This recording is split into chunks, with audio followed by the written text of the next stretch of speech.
সেই সুপ্পুকে যে তার নিজের পরিচয় নিজেই দিচ্ছে। শোনেন তার নিজের ক্রেডেনশিয়াল। আমি রাজনীতির এমন কোন অঙ্গন নাই যা আমি ছুঁয়ে যাই নাই। আমি বঙ্গবন্ধুর ছোঁয়া পেয়েছি। আমি আমার জীবদ্দশায় পরপর 6 বার বঙ্গবন্ধুর দেখা পেয়েছি। বঙ্গবন্ধু আমাকে নাম ধরে ডেকেছেন, এই চুপ্পু তুই এদিক আয়, এই চুপ্পু তুই মাঠে আয়। আমি বঙ্গবন্ধুর 6 দফার ভাষণ শুনেছি। আব্দুর রব বগা মিয়ার বাড়িতে আমি গিয়েছি, আমার প্রতিবেশী। ওখানে আমি দুপুরে ভাত খেয়েছি বঙ্গবন্ধুর সাথে।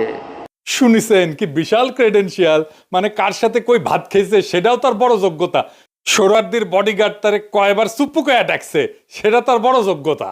তো এটি শেষ না, তারে কেন কাঁঠাল রানী পছন্দ করতো, কেন দয়া করতো, সেটা তার মুখ থেকে শুনেন। সে যে ছাত্রলীগ করতো সেটাও শুনেন। আমি যখন বঙ্গবন্ধুকে উপস্থাপন করেছি, স্বাধীনতার যুদ্ধকে উপস্থাপন করেছি আমার বক্তৃতায় জজদের সম্মুখে, তখন উনি আমাকে জিজ্ঞেস করেছিলেন, তুমি কি আপনি কি রাজনীতি করতেন? আমি বললাম, জি মাননীয় প্রধানমন্ত্রী, আমি ছাত্রলীগ করতাম। তখন তিনি একটি নাম উচ্চারণ করে আমাকে বলছিলেন, সে তোমার সিনিয়র?